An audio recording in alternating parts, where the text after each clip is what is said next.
Oh, I was trying to figure out how to poach eggs at home. Oh. And I read an article where they brought the water to a boil, turned it off, dropped your eggs, put the lid on. The dude went and shaved real quick, came back, and they were done perfectly. And it kind of works. No, really? Yeah. Did you shave? Do you go shave? I shaved my What legs. happened in this? That's totally different. From what I hear, that's a lengthy process. Very. Oh, no, I can't. Just You just There you hit go. the high spots. yeah. And it's probably about 3 minutes. Yeah. So I like to have the water, though, have some movement. So turning it off, I don't know. I've seen that, and it's usually the egg sticks to the bottom of the pan. well, I've had your poached egg, and it's better than mine, so I'm going to go with yours.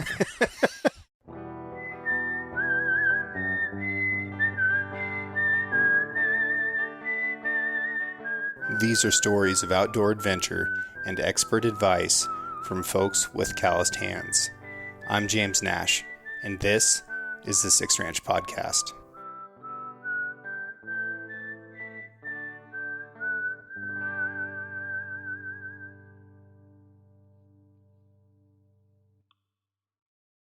A hot drink can become cool in two primary ways, through conduction and convection. Conduction occurs when two objects touch each other. Imagine holding a piece of ice. Before long, your fingers are cold and the ice begins to melt. That's conduction. Convection occurs when a gas or liquid moves from being different temperatures. When you heat water over a stove, the warm water moves up and the cool water moves down. That's what you're seeing when water boils, and that's convection. A stainless vacuum bottle prevents conduction from occurring by creating a void between the walls of the bottle, thermos, or cup and the outside air. It prevents convection by keeping all the liquid inside at the same temperature. That's how a Stanley product keeps your cold drink cold and your hot drink hot. And they've been doing it for 110 years. The Six Ranch Podcast is brought to you by Stanley 1913, and you can check out their new and classic line of products at stanley1913.com. Okay, musubi, I think, is such a fantastic food because I still see sushi as this rare, uncommon, not every town has it, because that's how it was when I was a kid. Like, it was such a rare thing to be able to find sushi. Yeah. And then you find musubi, which is, kind of the components, sort of, but in just With Spam. the cheapest fashion possible. And I love it. Canned meat. Michelle loves Spam. Yeah. Well, Have I made you guys musubi? no. Okay. Well, we're going to have to do musubi. I make a really good breakfast musubi, which includes Elaine's egg. a great cook. So how do you do it? So the breakfast musubi? Yeah. So I fry my Spam, and then I put a sauce on it. So it's basically, what's the name of that sauce I like? I can't think of it. Teriyaki. Nah, kinda. Okay. It's salty, and it's 5-spice, like Yeah, I know what it is. Hoisin. hoisin. Thank you. It's kind of an hoisin. Yeah. Love poison. Hoisin for 500. Yeah, thank you. You win. And then I'll put an egg scrambled in a pan, bake it so that it's like a thin layer, and then I'll cut that into the shape Right. of the square or whatever. Yeah. And I've got my little musubi press, and I'll do the rice, the Spam, the egg, a little bit more rice, wrap Ooh. it in seaweed. It's delicious. Sounds good. Yeah. I think it's great. And the fact that that's just like every gas station in Hawaii has They do. musubi all the time. They It's do. wonderful. Yeah. Yeah. The amount of Spam that you guys go through is incredible. Guys. It's a lot. I know. I don't All even of live you there. people. I was only born there. No, Hawaiians. That's like you're representing the state right now. Yeah. Yeah. Yeah, they do eat a lot more of Spam. I right? Yeah. You guys gave me that bacon Spam. I'll never yeah, that's forget. I very made much musubi Spam. with that, by the extra way. salty. Yeah. But there's aisles of Spam. Yeah. Which I didn't know. There's festivals of Spam. There's festivals. It's amazing. Yeah, I don't know why there wouldn't be. Right. Are bacon and eggs the cornerstone of the American breakfast? Is that the foundation? The items, bacon and eggs. Yeah. I would say so. You know, that's actually how we came up with our name. It is. I asked people for like 5 years. What's from your all over the go-to place. breakfast? What is your favorite breakfast? Yeah. Bacon and eggs. And they said it in different fashion, but different voices. And then the second best choice was pancake, but we couldn't just call our restaurant Pancake. No. That might be Right. cute. Not quite as catchy. And ham and But- eggs is a little Dr. Seuss, so Yeah. Bacon and eggs is way better. yeah. Yeah. Where is bacon and eggs? It is in Walla Walla, Washington. I have a theory about the name Walla Walla. Okay, tell us. You mean many rivers, Native Many American? waters. Waters, whatever, and then, or Right. So Wallowa, right, where we are, Wallowa County, that sounds an awful lot like Walla Walla. it does. And Wallowa gets translated into the land of winding waters, which sounds so poetic that it cannot possibly be true. And also into fish trap, which is like a where they would stab a bunch of sticks in the river, make a little gate, and then the fish would swim in and be caught in this pen. So those are the two ideas that get kicked around here for what Wallowa translates to. But Wallowa and Walla Walla are so similar. And then the translation that you guys go with for Walla Walla is also very similar. Mhm. So I think we're probably operating off the same Nez Perce word for both believe of these that. places. Yeah. Mhm. Mm-hmm. We're going to get fact checked pretty hard on this, I bet. But I know. I Oh, we're gonna hear get- buzzers going You're on. going to get it on this. The red light's blinking already. how long has bacon and eggs been in existence?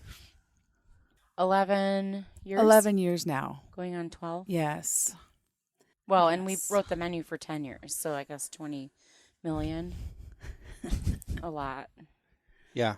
And you are Michelle of Bacon and Eggs. You are also Michelle of Yes. Bacon and Eggs. Yes. And you two are the sole owners? Yes. Yeah. And what is it like? Like operating a restaurant is a tough job. Most restaurants fail. And I think that it's physically and mentally and spiritually demanding. You have to be smart. You have to know how to cook. You have to know how to handle people. What about your relationship lends itself to the success you've had with Bacon and Eggs? Well, I can tell you one thing. She works just as hard as I do. Yeah. And that is a huge, huge part. Because I've heard if people don't work as hard and the other one works harder, it can also really destroy, because we're also married. Yeah. Yeah. So there can't be like a slacker in the equation. And it really takes two people to run the restaurant. Yeah. And you work differently. Like when I refer to you, if I need to refer to one of you, most of the time you're the Michelles, which is very efficient and something that I appreciate It's efficient, very much. yeah. Yes. Yeah. But when I need to like narrow down which Michelle I'm talking about, it's front of the house Michelle or Yeah, back of the house yeah. Michelle. For those who don't know what I'm talking about within restaurants, what is the difference between the front and the back of the house? Well, back of the house, which is my job, is mostly everything involving like the kitchen, the food preparation, execution, Ordering. ordering the food, even like maybe menu changes if we do that, which isn't very often. But anything back there that's going on is usually what I'm in charge of, I guess. I have a lot of great employees right now that help me a lot with that stuff. Yeah. After 11 years, I've, I wouldn't say I've stepped away, but backed up a little bit and handed over some of the duties to some of those folks, which has been very helpful. But I'm on the line cooking still, for sure 2 days a week and sometimes 3, just to, help out and She's like a Jedi. keep things She's moving. laying it down, but it's like 35 years later. yeah, Yeah. it's been a long time of cooking. Anyways, that's where I am most of the time. So I rarely come out front, and I don't really mess around with that stuff out there. It's too many moving parts. The kitchen's more like a self-contained little unit, and once you go out to the dining room, it's just like it's mayhem. Tell me about the mayhem. I love the front of the house. It's like organized chaos. right where I should be. So I like being around people.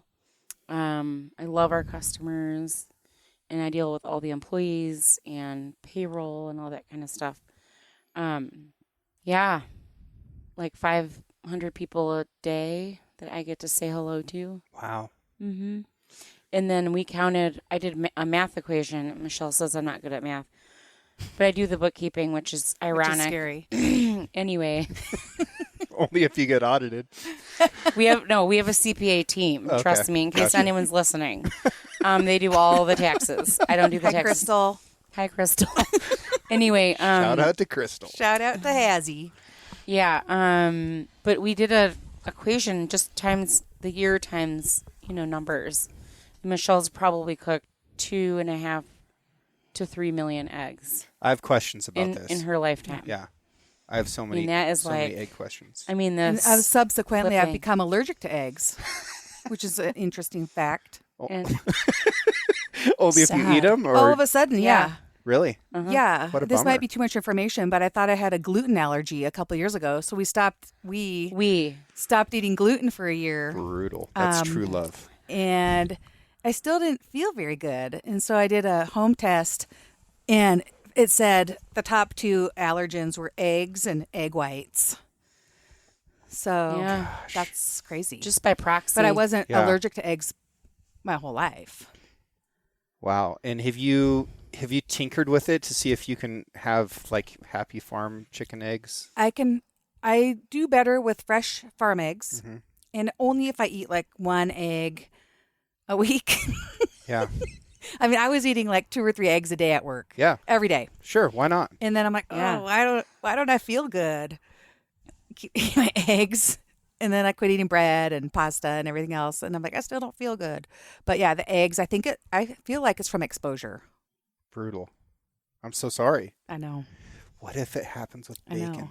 I just Never. miss my eggs. Let's not even talk about that. No. Boy. You Is know, it there's possible? I've got to talk about it though, because this is one of my fears in life. One of my fears. There is a tick, and I think it's called the Lone Star tick, and it carries a disease, some of them, Sounds sharp. where if they bite you, you develop an allergy to red meat. You can no longer eat red meat again. Oh, no. Oh no, James. Oh, no, God. And hunters who are out in tick world all the time are getting bit by this. In Texas? Well, I think it's mostly East Coast. Oh. But it's called the Lone Star tick? I think so. That's weird. I need to get some of these details a little It bit migrated? sharper. But yeah, I'm very concerned. I'm very concerned that this might happen to me. What would I do What with would you eat? myself? No, nothing. Chicken. Let's not talk about that. Yuck. Yeah. I think you'd maybe stop eating. No. It'd be so sad. I would just dedicate myself to finding a cure like Michael J. Fox. It's a good. So you'd be the poster boy for the Lone Star state tick. I'd bring up so much awareness. People would really get sick of hearing You'd about be it. on the front, like the covers of everything. Like, what are the allergies? What happens? Like, if you do eat red meat, I don't know.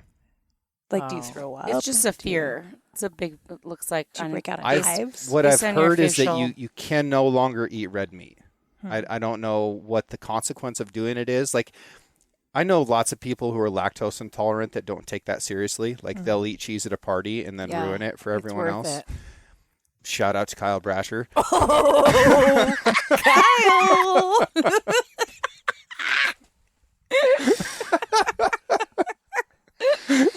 Well, I'm glad we figured that out. Yeah. Huh. Yeah. He will eat Good cheese tip. around you, and then you'll know that he's done Good wrong. tip. Yeah. Anyways. But he does it, good for him. I would eat cheese too. Are the ticks like vegan forward? I mean, what are they trying to prove? I don't know. The Lone Star tick. Okay. Maybe more for them. Yeah. Yeah. I was thinking. Yeah. Hmm. Elaine, what island were you born on? Kauai. Kauai. Tell me a little bit about Kauai. I've never been there.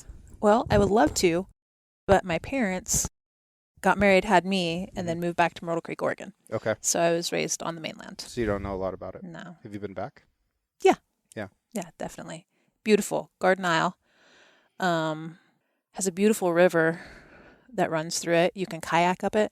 and go hike up into a waterfall, Cool. freshwater waterfall. Like, it's stunningly beautiful. Yeah.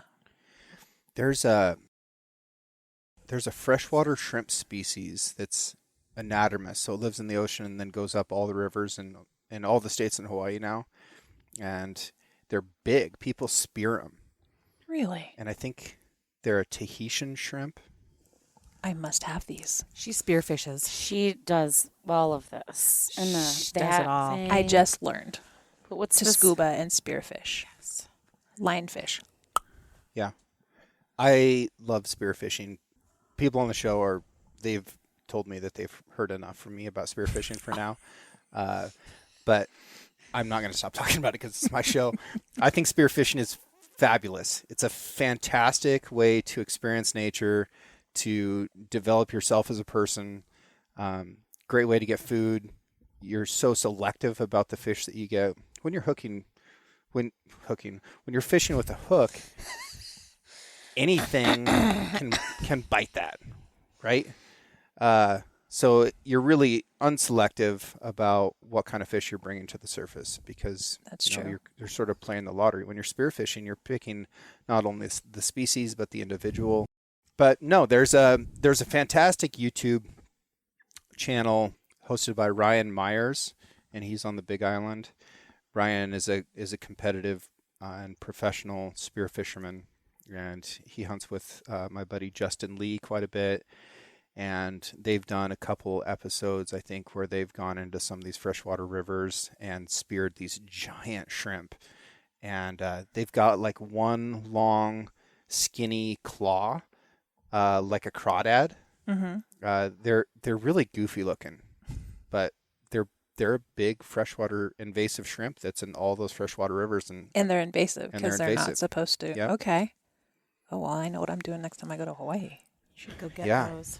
I'd love to get invasive species. She gets crawfish. Yeah, but they're the signal, so they're indigenous to this region. Mhm. But the signal crawfish is the second largest in the world and the most flavorful. it is We're delicious. very lucky to have them. Yeah. We are. I tried to order, I think, 5 crawfish traps a couple years ago. And with the assistance of the scotch that I was drinking at the time, I ordered so many more. I have enough crawfish traps to run a commercial crawfish operation. Awesome. Uh-huh. And I have like one crawfish party a year, and that's about it. There's a limit in Oregon. You can only get 100 a day. Yeah, yeah. I want to figure out what rivers. I don't think there's any around here that have the non-native species because those are unlimited. Like the rusty crayfish. Yeah. And what's another one? What's the Louisiana one? Is that the rusty one? I'm not good at this. I don't know. Yeah, I've only read up a little bit on it, but Yeah. I love crayfish. Do you live in Walla Walla now? I do. What do you do there? I have a winery. Okay. I own a winery. SuLei Um, Cellars. Do you own the grapes too? We source most of our grapes. Where do your grapes come from? Mostly Walla Walla on the reds and sourcing a great vineyard in the Yakima Valley called Crawford on a lot of the whites. When the grapes are shipped to you, in what format are they moved? I imagine it's not like the grapes that I see in a grocery store in a neat little bundle. No, yeah. So we contract with the vineyard. Part of the price is that they pick. So we take our bins up there. The crew picks into our bins. Then we go up with our trailer. They get loaded and we bring them back to Walla Walla to process. And they're a vinifera grape. So they look a little different than a table grape. They're usually smaller, tight skins. Seeds? Seeds, very sweet. Hmm. But yeah, they're a bit different. Tell me a little bit about making wine.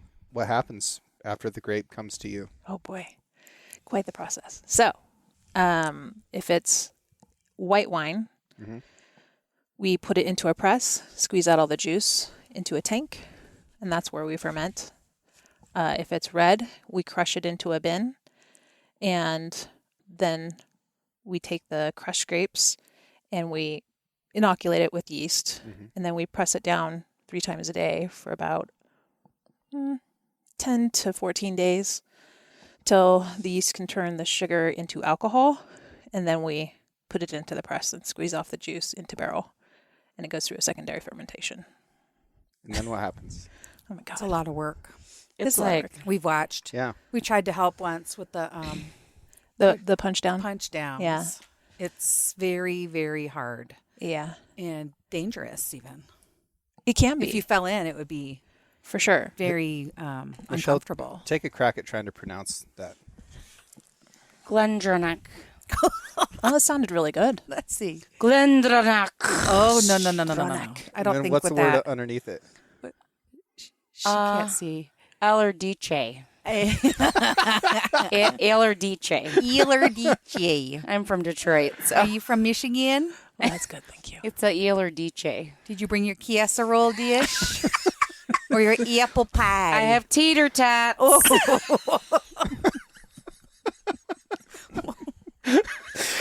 And we're going to have to spend the night here. Okay, I'm sure. You know, tater tots were invented in Oregon. No. Yeah. Or Ida.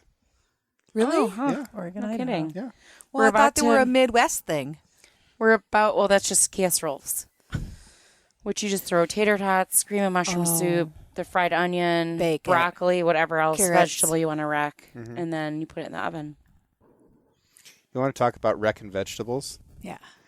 Let's do I it. had Adele over last night, and I had what was left of a primal choice ribeye.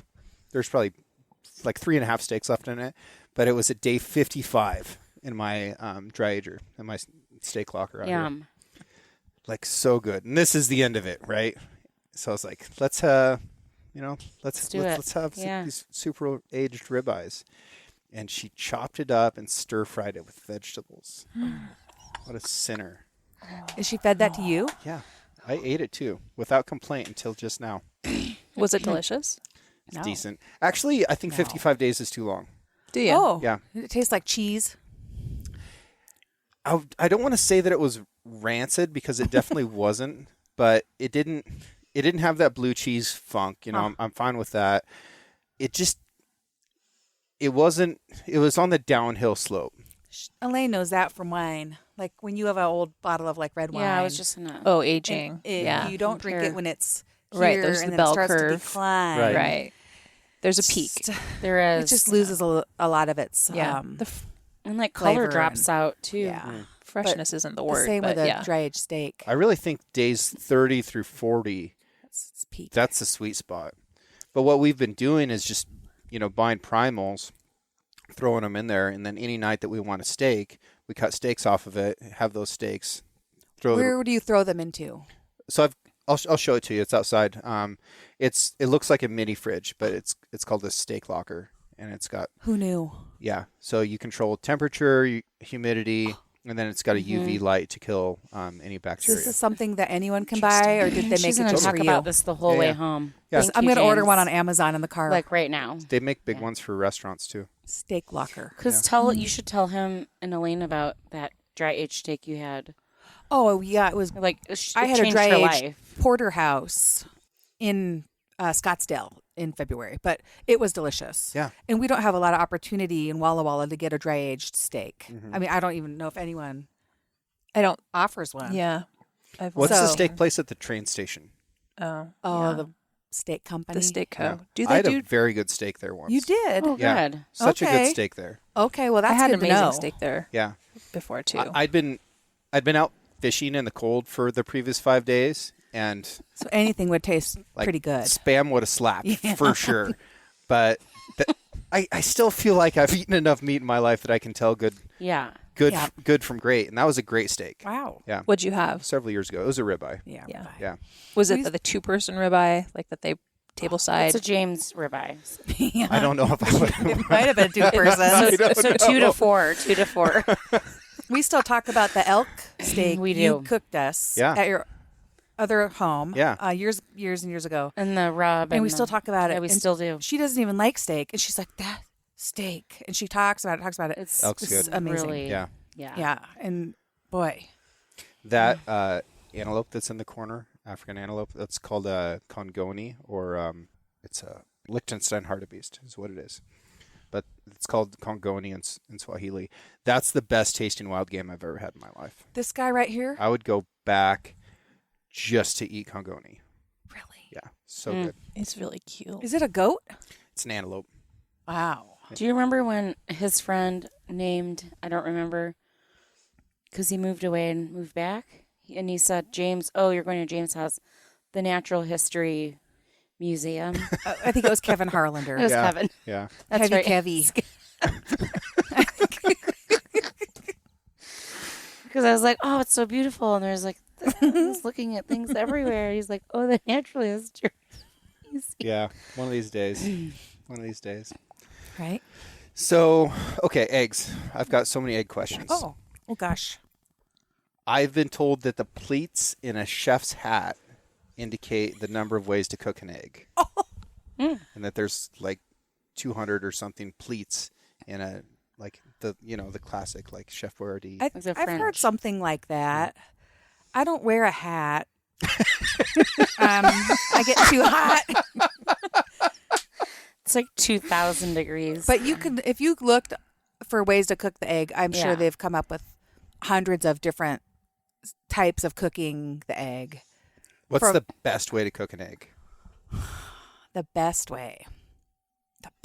The best way, or like my preferred way. I like a poached egg. I mean, if you've cooked millions of eggs, But they're always the same, though. It's like over easy, over medium, scrambled, poached, over hard, omelet. Some people try to get a basted egg, which we don't really do because I don't have time for that. But, you literally have to Sunny side, you basted. you baste the yolk with your probably butter, I guess. But no. so if front of the house Michelle wants to mess with you, she's like, of course we do Basted. that. She would not do that. A couple of them have done it, And don't call me chef. and they get a sunny side up egg Uh-huh. that I put a lid on. Yeah. So If a person doesn't show up for the line, which is rare, I have to work next to my beloved. And that is a tough job that you do. And that's a long day. And then I say, yes, chef, which really gets her goat. Does it? Oh, man. I just say it all day. Then she says, I'll take a whatever from you. I go, yeah, you will, girl. But then she Oh my doesn't have God. the whatever I'm asking No, for. I ready. don't. Uh-huh. Yeah. Scalpel. Yeah. Yeah, kind of. Oh, my gosh. Okay. Best Right. way to cook an egg. Yeah. Poached egg. Poached. Poached I egg. love poached eggs. Poached eggs can be perfect. What about you? You like a poached egg, don't I you? do Elaine? like a poached egg. Yeah. Yeah. Perfectly poached. Really nicely poached. Because The I eggs like, are I'm like weird and I like the the breakfast yolk's nice salad. and soft and the white's set. And, Yep. Mhm. It's hard to do. it could be hard to Should do. you do them by hand? Well, yeah, Some but places have like a poaching, holding. we do them to order. Yeah. But some places will pre-poach 100 eggs Yeah. Oh. and then maybe just heat them up as they come through, What about sous vide? I've seen that. I've never done it. It's not your speed. No, and I had an amazing Restaurant, it's too tenderloin busy. steak, though, sous vide. So that was good. That was so the elk and then the Bill That- Hoagland yep. steak. You can't even touch that. Those were the two two best. times. No, sous vide, but people do sous vide the egg, Mm-hmm. poached egg. Yeah. I dabbled with it, with the sous vide thing, because I wanted to see if I could find like the perfect temperature of egg. Yeah. And I ended up with 154 degrees for 45 minutes. And that was a pretty good egg. But the white wasn't set quite right. And if I went beyond that, then the yolk would start to get a little bit chalky on the outside. So it's a little bit complicated. I think you almost need like transitioning temperatures. And that's a long time to wait for an egg. It is. It is. You can probably just do it by feel. Yeah. Gee, right? You just Yeah. Yeah, she can. Just put it in your boiling water. So how do you poach eggs? How should people be poaching eggs at home? I poach them in I guess it would be like I don't want to say a stock pot, but sort of, for work. Water, rolling, kind of a simmer. A rapid boil is not good because then the egg kind of just blows apart. A little squirt of a vinegar I put in there. So we use like just a white vinegar, distilled white vinegar, like a couple tablespoons. And I don't swirl it.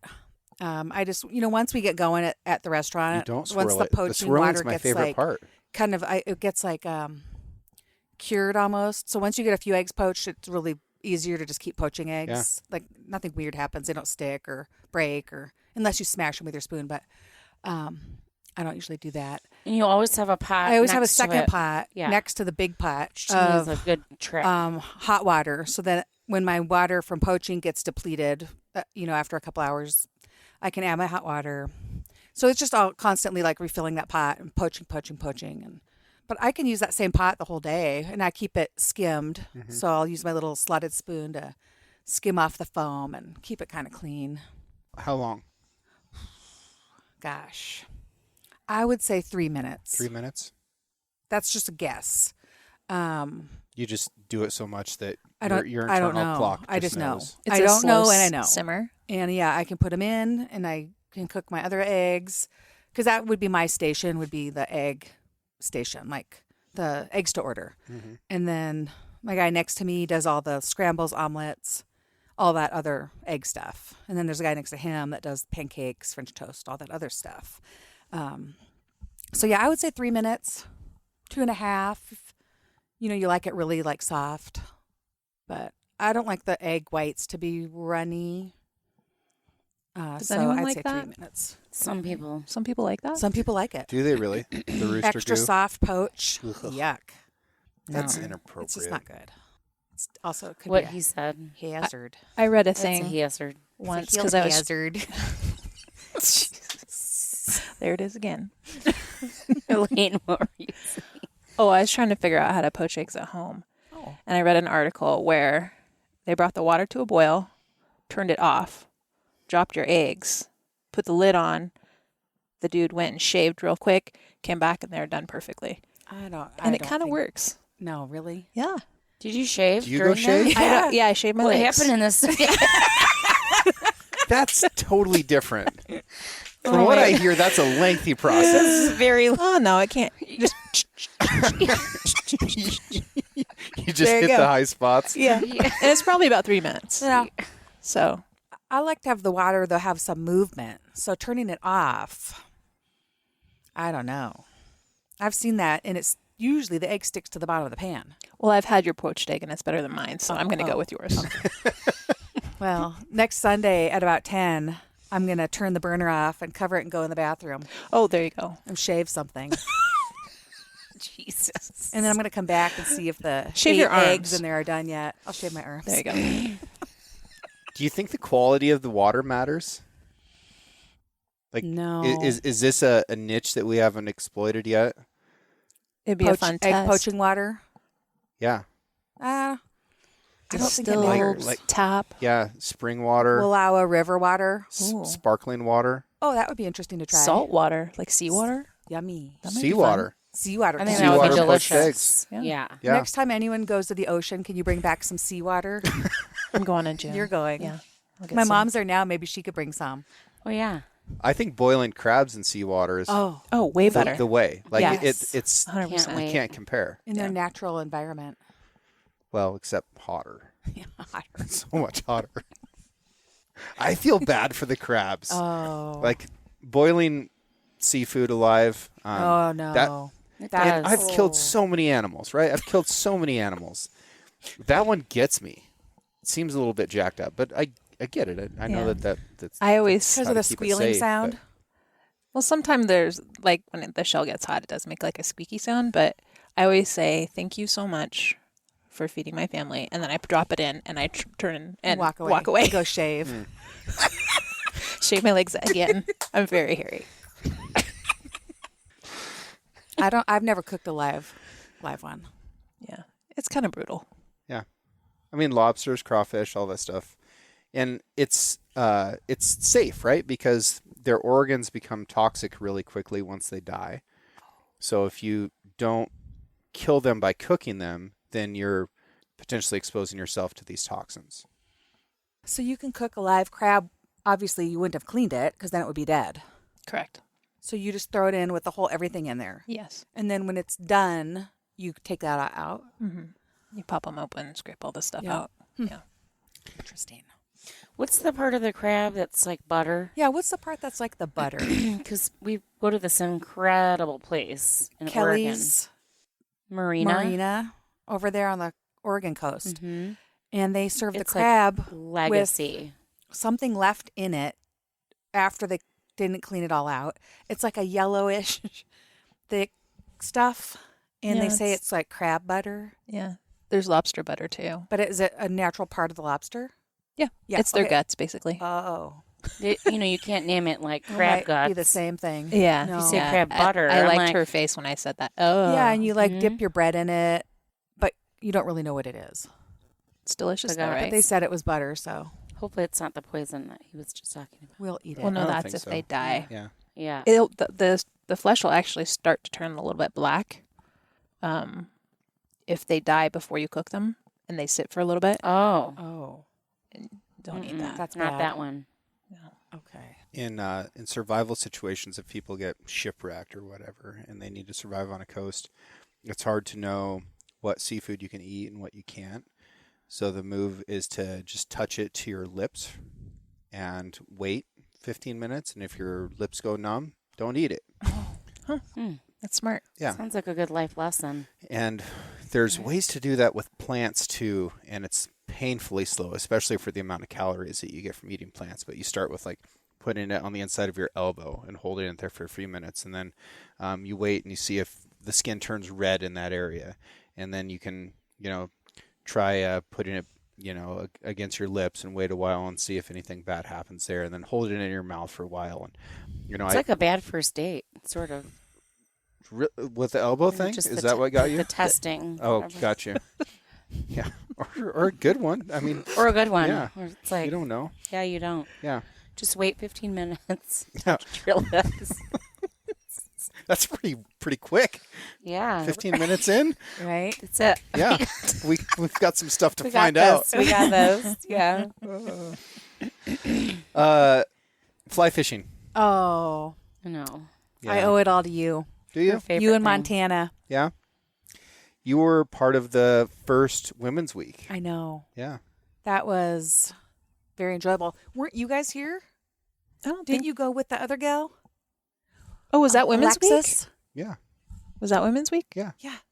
When Tanya and I went? Yeah. Oh, okay. They were here. I was here. Yeah. You were here too. Yeah. Yep. That was a very fun time. And I hope that can happen again. Yeah. We'll see. I think Mom needs to heal up a little bit. She needs to. Her and Montana really need to be the ones to take that on. Yeah. But that was fun. It was also interesting. Gosh, what year would that have been? Like 16? It was a I'm wow. going to say at least five. That's something? 5 or 6. Yeah. I think it was 16 or 17.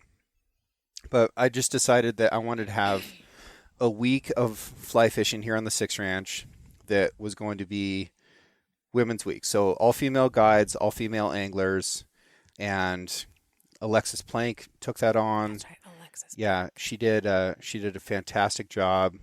We had a lady that, gave a little seminar on how to cook fish. Mhm. But I stayed out of it. I didn't even show up for it. No, I don't think we saw you. And it was the best week of fly fishing of the year, typically. So I wanted that as well.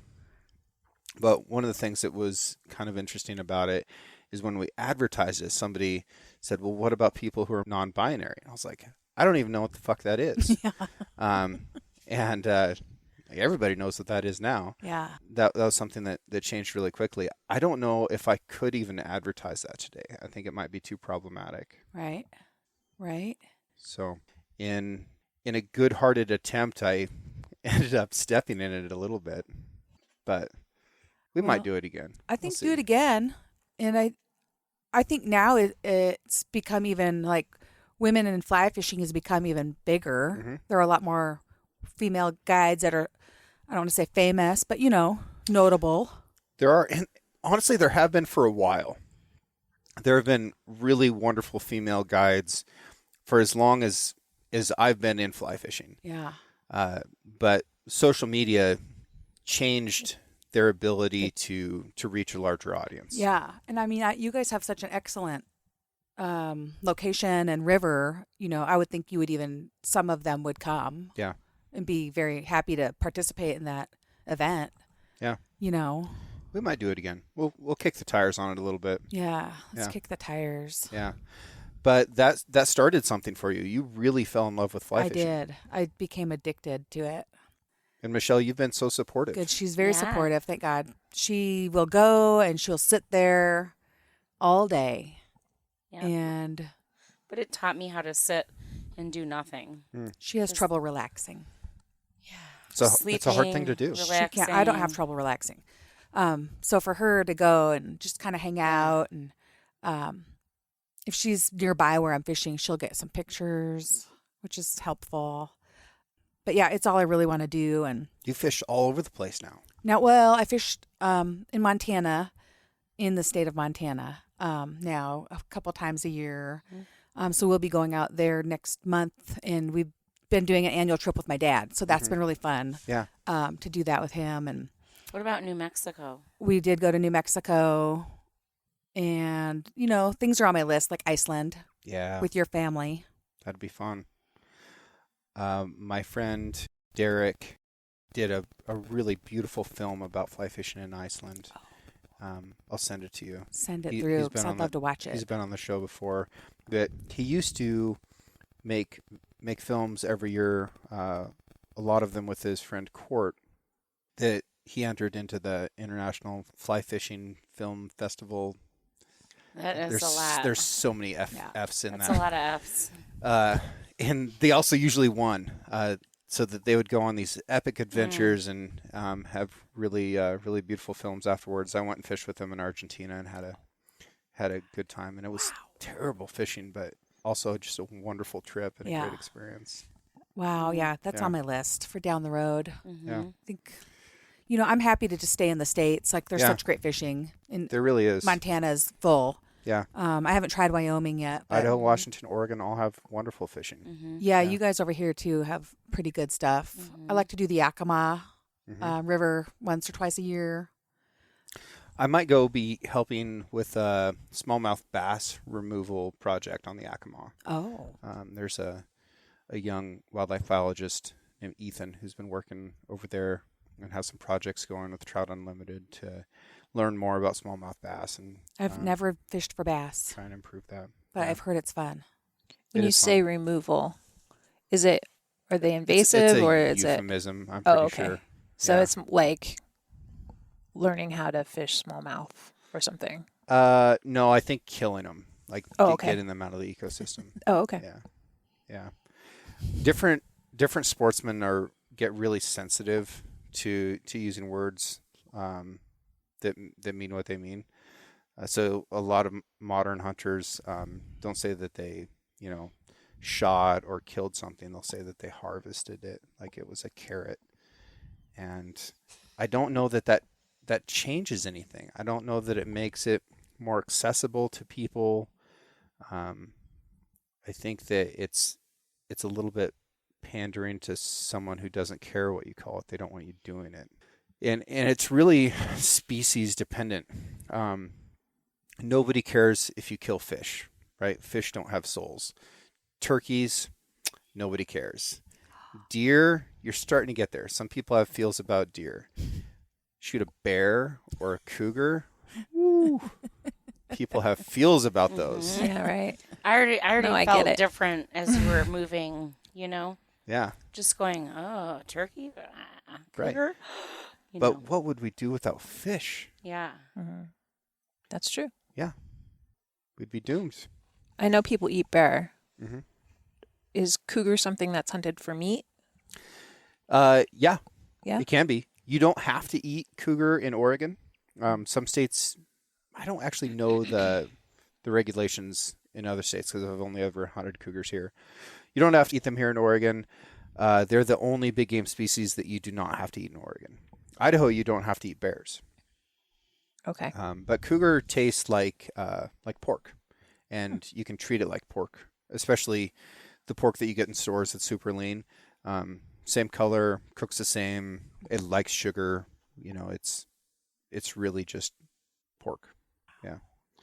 But the reasons that you would hunt cougar are conservation based here in Oregon because we have a cajillion of them, and Right, makes we have sense. deer species that are going to go extinct in a few years if we don't get after it a little bit.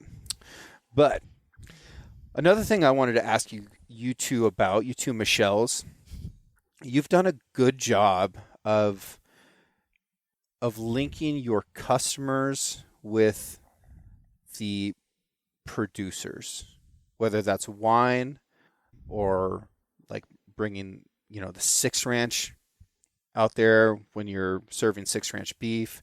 Like, you've done a remarkable job of that, and that's not something that very many restaurants do. Why do you care? Yeah, we actually care a lot. Why? I think it seems like an old-fashioned concept, but it seems to be now very like hip and very important to a lot of people. It's harder than you think to connect said farm, local, get the farm, and to be honest, doing invoicing with farms is a super big pain in the ass. Yeah. They're like, I don't know where the invoice is. I'm farming. And so you go through some hoops and going out there and trying to tell employees to go out there and, where did you get this item? And it's really, really important. And then where are you going to get it otherwise? Because I'd rather go there than go to the store. I mean, You know where the food's coming from. you do, and you see it with your eyes. Yeah, and I think especially with the beef, knowing where it came from and knowing your mom and just seeing all that operation, it's, if you can get that, why wouldn't you? It makes sense. Yeah. Like, it's hard for me now to get beef at the grocery store because I've eaten the Six Ranch beef. One of the things that makes us so grateful to the restaurants that serve our beef is we know that it would be easier not to.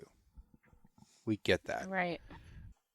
And with Adele having worked in restaurants and gotten her training as a chef and all that, she understands both sides of your house as well as both sides of ours. Whether that's the meat side or the cattle side. And she has more compassion than I do for you in making sure that, you're not only using products from local ranches and from small businesses, but also, going through the massive effort of finding ways to connect those cattlemen and producers and winemakers with the people who are enjoying it. I'm very grateful to you for that. Well, Thanks, James. we're grateful to you guys. Yeah. And that's why the Meat Rodeo exists. Yes, we were Cannot just talking about that. Yeah, we're gonna win. Are you going to win? Yeah. Yeah. Really? Totally. That's awesome. Well, we were actually talking about who Congratulations. who are the judges. So last year, That's important. the judges were known. Oh, Okay. because they didn't want to be, you don't want to be infiltrated Well, with bribes or things. I mean, I'm willing to be bribed. Oh. If I, Wait, are you a judge? He Well, said where he's not allowed that's to what I'm say. saying. We're not going to let people know who the judges are, because one of the things that restaurants were doing last year is, a lot of them were Cheating. local. They weren't cheating. They were being smart. But I eat at all these places, so they know. Oh. They knew how I ordered see. burgers, right? That's exactly what we're talking about in the car. We were just Yeah. talking about this. So I don't want that. So I think we're going to have a pool of judges, and then we're going to draw names out of a hat, just to keep it fair, so that you can't be just trying to make the burger that I'm going to like the best. Right. Could it be like the Masked Singer where you guys are in like a big costume? Ooh, that's fun. I don't wear costumes. Shoot. Yeah, it's a policy. Such a But you might not get fundraiser. picked out of the hat. Well, there went our strategy. Yeah. So back to the drawing board, I guess. Yeah, dang it. Well, we're working on our T-shirts that we're going to wear. Yeah. I also can't tell you. No. Okay. I just told her it was a secret. She tried to tell Adele, and I said I didn't realize it was... she was about to blurt out what our T-shirts look like. Mm-hmm. Wait, is there a T-shirt, official shirt we have to wear? No. Okay. But there is going to be Meat Rodeo apparel this What's year. that like? Again, Wait, do we have to wear it? no, No. you don't have to. No, but Oh. what Liza Jean just said was... she said, no spectators, Mm-hmm. but they're going to sell merch. Yep. Oh, Yeah. great. So she Yeah. sort of mentioned it I that love way. merch. Yeah. I do. Yeah. Okay. No, we're very excited. We have a pretty good team put together.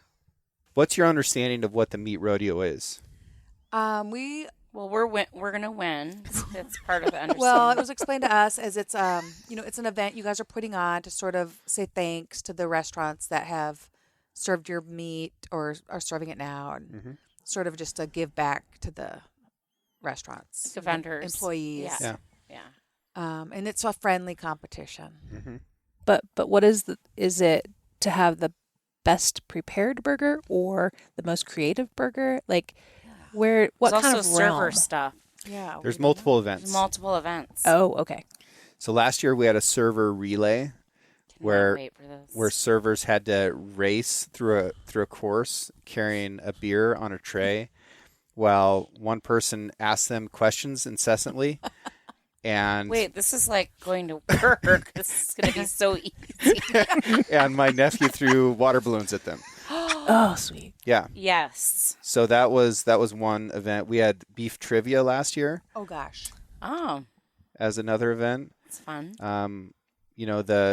The main event was the burger making competition, Oh geez. and everybody really brought it. I mean, fantastic burgers. That's why I've hired 3 culinary geniuses Nice.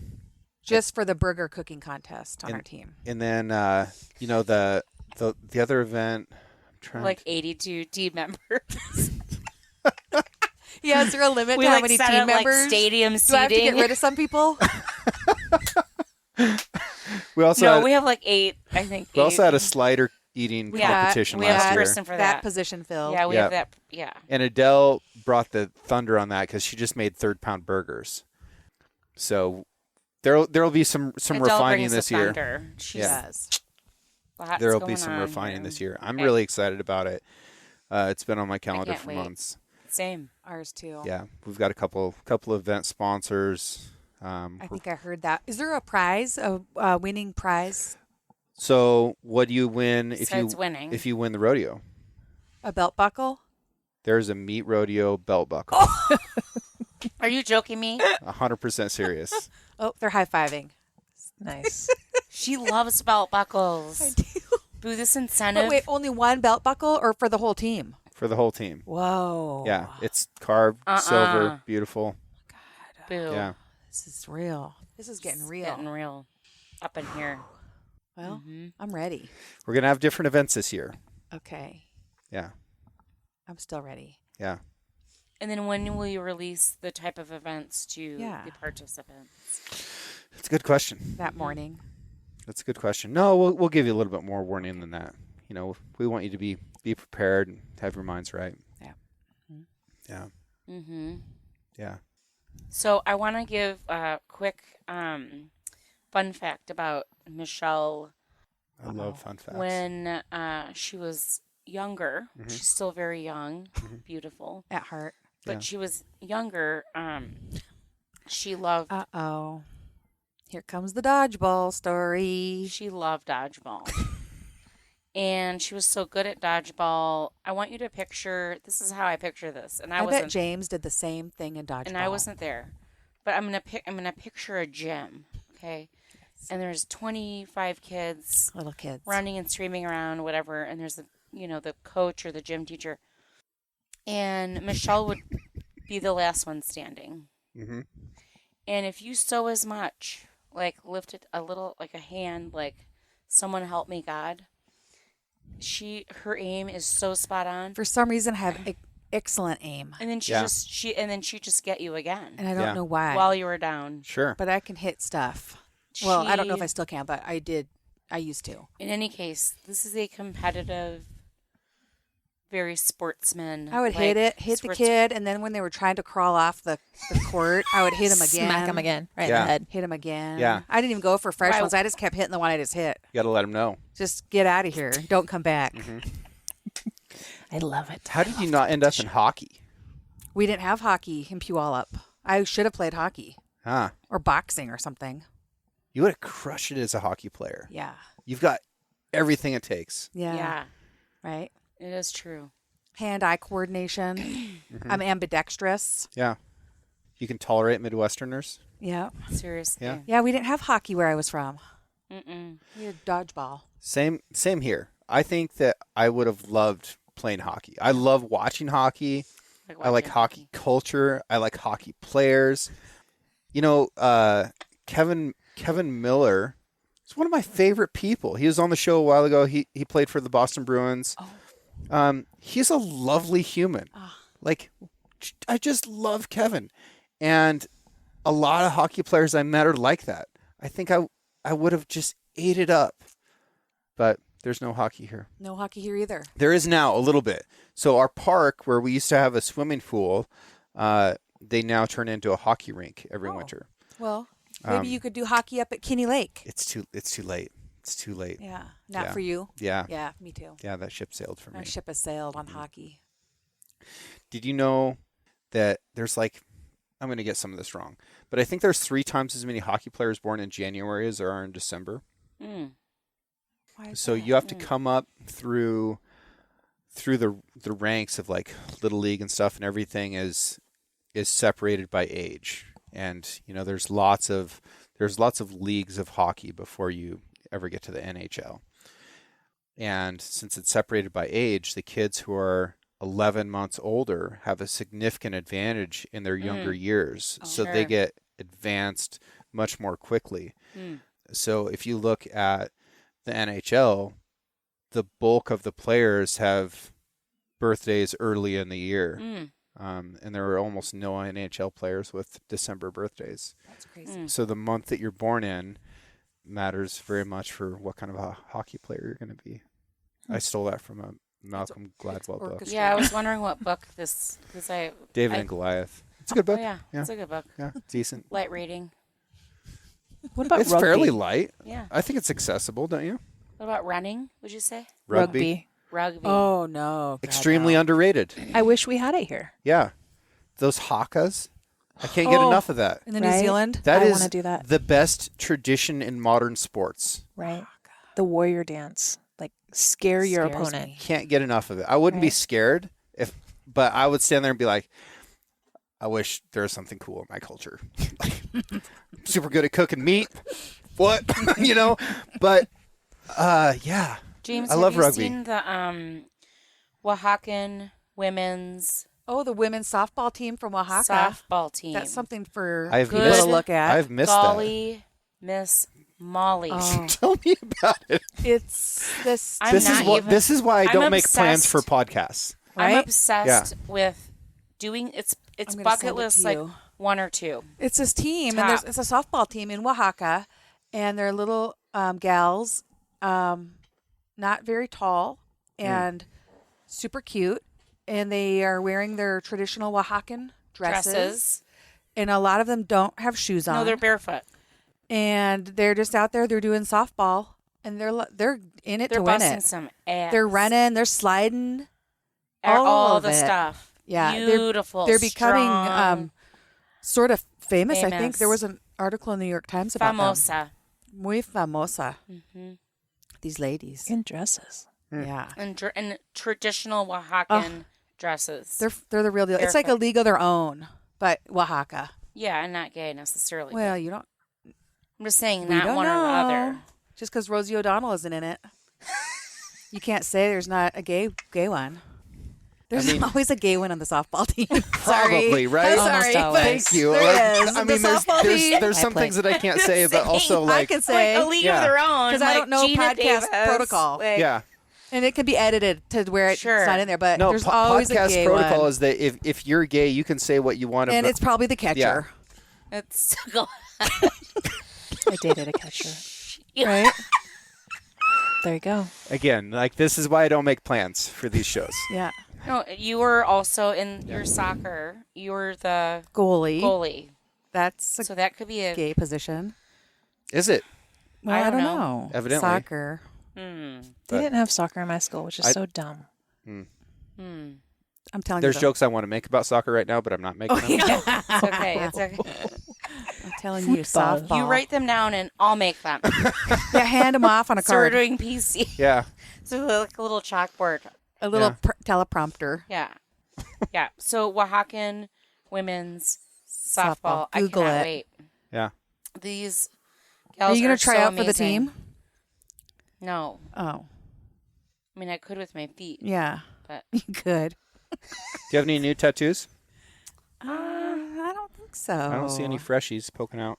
no, I think we're... Nothing really to write home about. Well, We're this going to took- come out here and get tattooed now. We see everyone Apparently. else We have has a new all these new tattooer here. tattoos. There's I know, some and new he's so person. good. Yeah. He's also a Heard. super serious angler. Yeah, so that's what Adele said. Oh. Yeah. Angler. I've got a new fishing buddy. I'm so No excited. kidding. Yeah. For the lake fishing? He's a Midwestern guy, so he thinks that bass are cool and important. Loves pike. But yeah, we've been fishing for what we can fish for here. Oh, how fun. Yeah. I know, that's cool. I give him a hard time about bass. Well, Good. we're going to come out and meet him because we would like to have another option. For Yeah, and also I heard he tattoos. like moves the snakes off the road at Yeah. night Yeah, so they don't get run over. So it sounds like a we're cool guy. we're gonna do a show together. Yeah. We're gonna do a show together. Oh, You yes. can tune into that, learn more about Tim. He's really good at. I'd say his strength is line work. Mm-hmm. Does really well with fine lines. Does really well with stippling. He's got a broad range of patterns, and he's a very interesting guy. You know, when you're getting tattooed, it doesn't feel good. You know, I don't like the feeling of getting Feels tattooed. bad. It's wet fire. Yeah. And you know, having a decent human to talk to during that time is I think really important. It is. Yeah, I've been tattooed by people that I don't want to talk to at all, and it's a lot more Isn't miserable. that gross? Yeah. No, there was a guy tattooing me. He was eating a sandwich, and I'm like, "What is wrong with you?" That's That's unprofessional. I'm like, "Can I sanitary. leave, please?" What kind of sandwich was it? I think I bet it thought had it was a burrito. I bet it had sprouts on it. It was maybe it was a burrito. Sounds like a That's type of guy that eats unprofessional. sprouts. And then another guy came in with like a Tacos. chipmunk that he just killed, and I don't know what I was doing there. There was a lot going on Yeah. that day. Louisiana's wild, right? Yeah. We didn't go back to that tattoo parlor.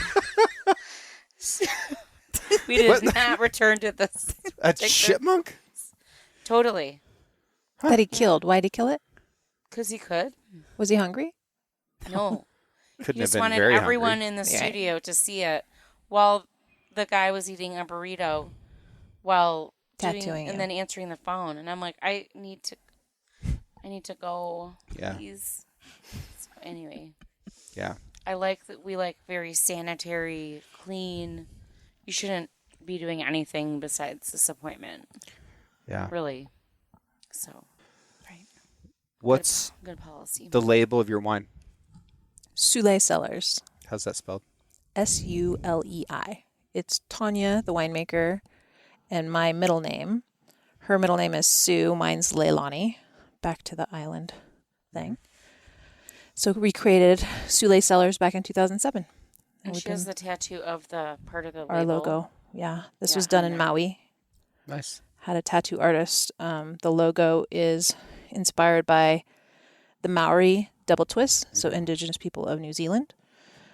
Has a pretty cool meaning, the coming together of two people of different culture in like mind in pursuit of the same goal in friendship and loyalty for life. So we made it our logo, and we branded ourselves with it.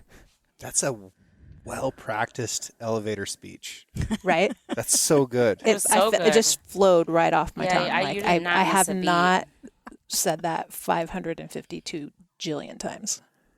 I don't have a good one of those. When people ask me what I do, I don't know what to say. I panic. My life is super good. It's so good that if I start to describe it, I feel like I'm bragging, and I don't Well, ever you want to do do so that. much. I've also got like 6 jobs, right? Yeah. My taxes are ridiculously complicated because I'm doing so much I can't hardly keep track of it. And I try and do it all well. But no, that was clean. Well, thank you. Yeah, I need to work on my You need to practice mine a one of little those. bit. Write it down. Yeah. Memorize Yeah, write it down. Sure. Because half of it, at least half the battle is chances are I'm going to have to try to explain what a podcast is. You're right. And that's not fun. I hate that they're called podcasts. It's such a stupid word Why is it called that? Podcast. because it started with iPods. Mm-hmm. Like half of its name comes from a dead technology. Yes. I think it should be renamed. What should we call it? We're gonna work I'm on going to have to that. think about it. Hmm. We should have a contest, At the meat rodeo. right? A lot of your listeners might have good ideas Yeah. for a new thing to call it. I have great listeners. Yeah.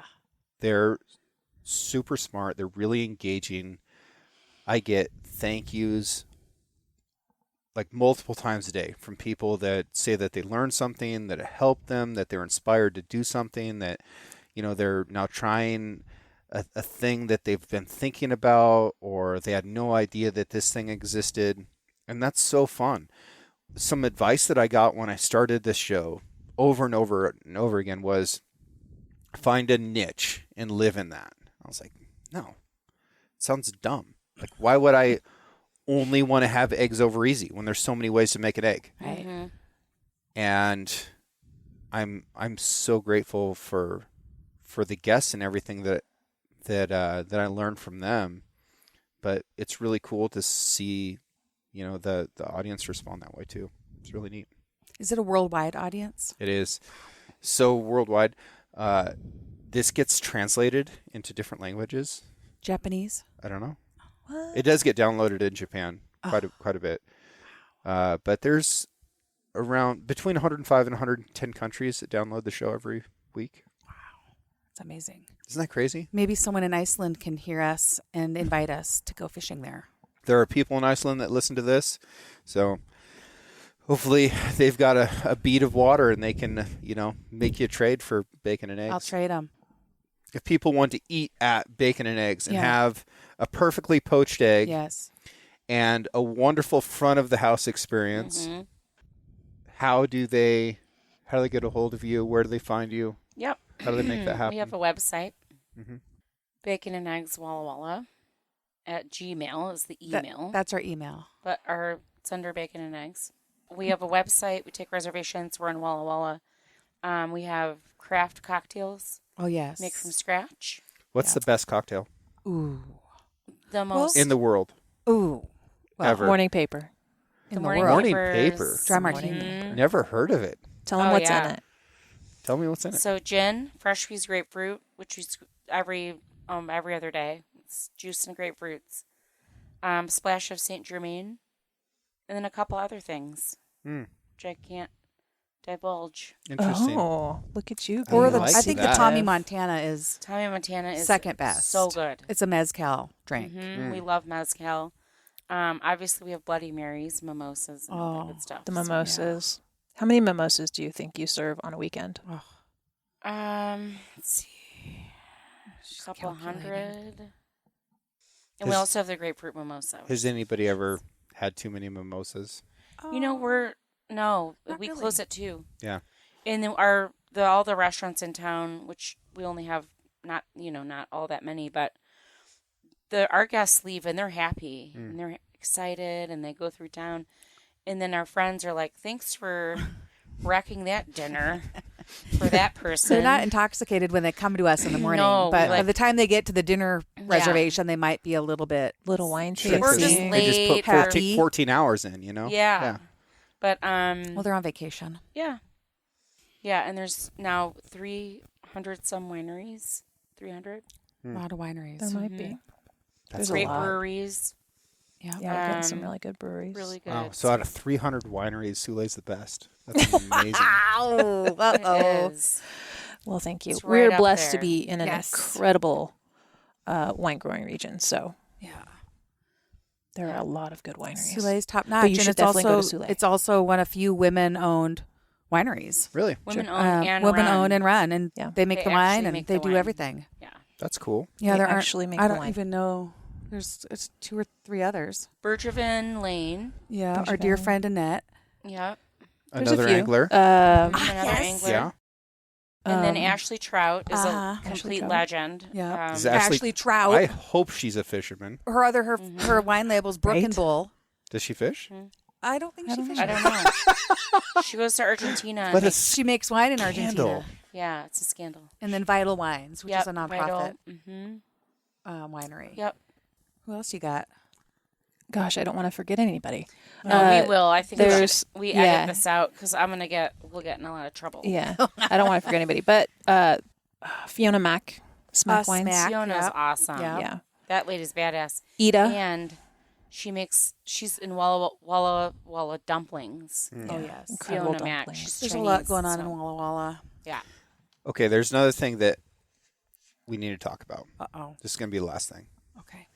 So we figured out how we can have breakfast at Bacon and Eggs.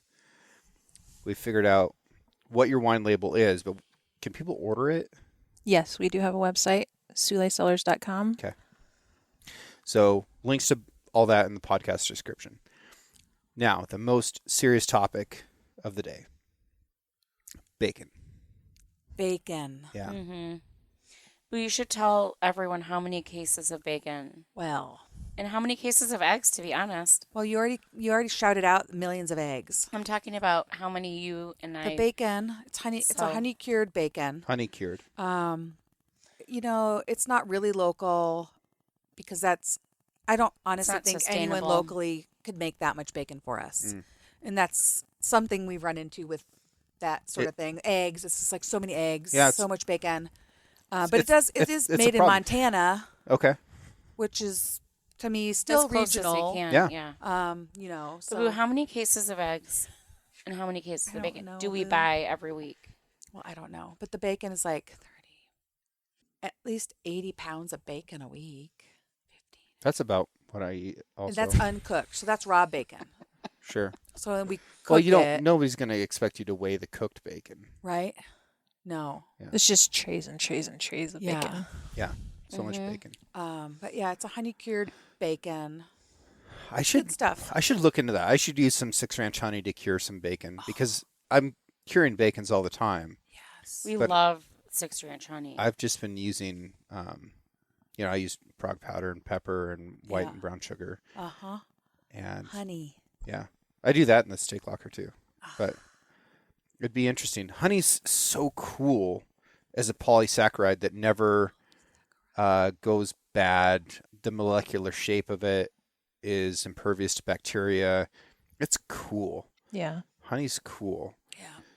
Yeah, I'll have to figure that out. I'll hit up Eli and see if he's got a recipe for me. Yeah.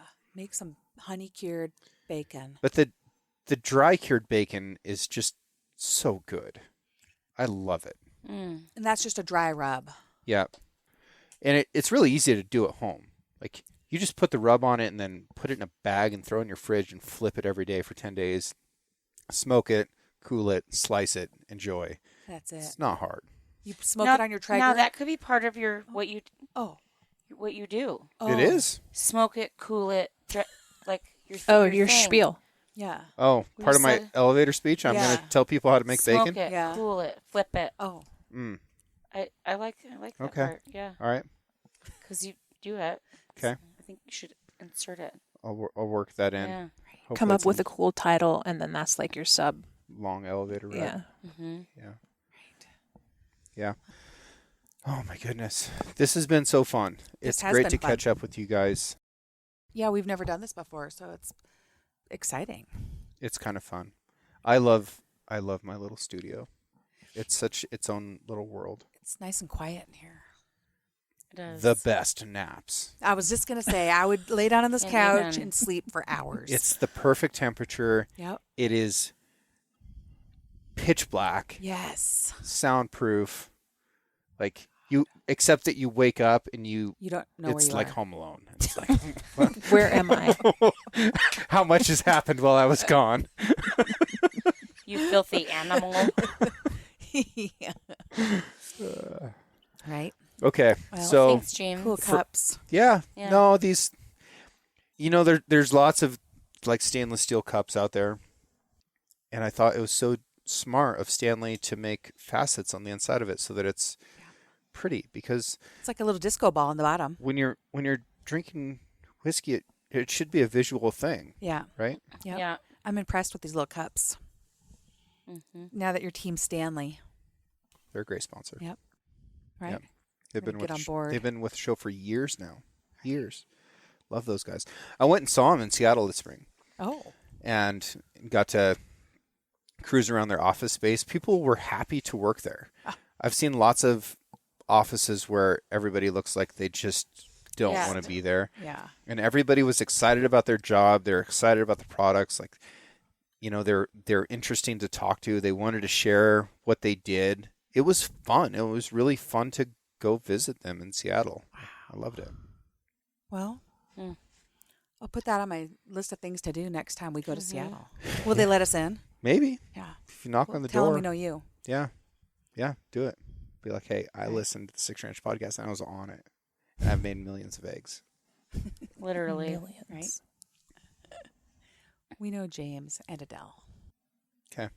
Well, thank you all so much. Thanks, Folks, James. if you're ever in Walla Walla, Washington, you know where to get breakfast. You know what kind of wine to drink. Yeah. And that is most of being in Walla Walla. Yeah. Yeah, I think if you have good breakfast and a good wine, then like that's kind of the experience, right? Mm-hmm. That's what I think. Yeah. Right? Cool. Cheers. Thanks, James. Thank you. Thank you. About a decade ago, I launched my old aluminum drift boat onto a remote whitewater river and floated for a couple sunny spring days to meet some friends who were bear hunting downstream. While I made them dinner that evening, one of my buddies came over and showed me a SIG rangefinder. I'd heard of the company and I'd seen their gear while I was a Marine, but this was the first time I'd seen one of their products built for hunters. The range popped up instantly, and it continued to range everything I put the reticle on as I scanned across the canyon. I'd never seen anything like it on the civilian market, and frankly, not on the military one either. Since that day, SIG has come out with a long list of high-quality and innovative products for hunters, as well as continuing the same for military, law enforcement, and responsible citizens. They have some great training facilities located around the country, too. Check out all that SIG has to offer on their website, sigsauer.com. And this episode of the podcast is brought to you by SIG.